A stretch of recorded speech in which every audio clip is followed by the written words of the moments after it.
well, if you take the animal and you burn it, then the smoke rises, and God is that which is above, and so God can detect the smoke, and then he can detect the quality of the offering.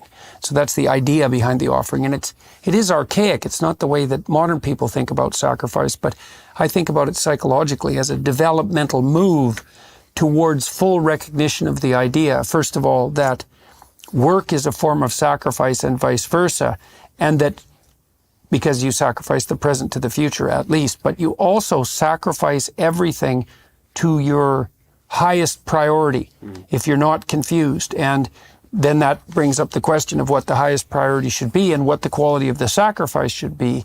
And the answer to that psychologically is it should be the highest possible quality sacrifice to the highest possible thing, because otherwise you have to ask yourself, well, why would you bother doing it? So it's easy to dismiss these ideas of burnt offering as primitive superstition, but there's an idea behind them that's unbelievably deep and profound, and also the idea that life requires sacrifice to continue in its utmost form, and that the sacrifice should be voluntary, and that even it should extend in some sense, and has to the sacrifice of the innocent. I mean, that's an extremely profound and also very problematic idea, but it can't be just hand-waved away. And there's a manner in which, if you take that fractally and you apply it to little things or to purposes in general, there's a manner in which the purpose will always know the quality of your sacrifice, right? Because what you do, the quality of what you do will attain or not the purpose. Right. Like the world will hit you back. You can pretend with people, you can lie, you can deceive, but if you're trying to be a good basketball player and you don't make the sacrifices, you're not going to be a good basketball player.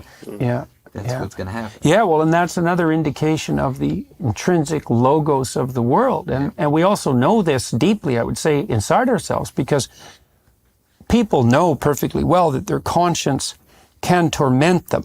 And it is the case sometimes that people's conscience is overdeveloped and has this tyrannical superego element and will knock them down. But if your conscience is functioning well, basically what it does is indicate to you constantly that your sacrifices are either not of the right sort or they're not of the highest quality.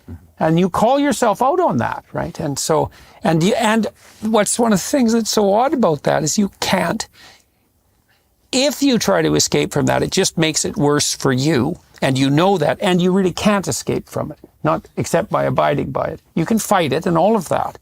And you can harden your heart and become even more determined in your willingness to make improper sacrifices. But you know perfectly well, I've never seen anyone that in some fundamental sense was deluded on that account.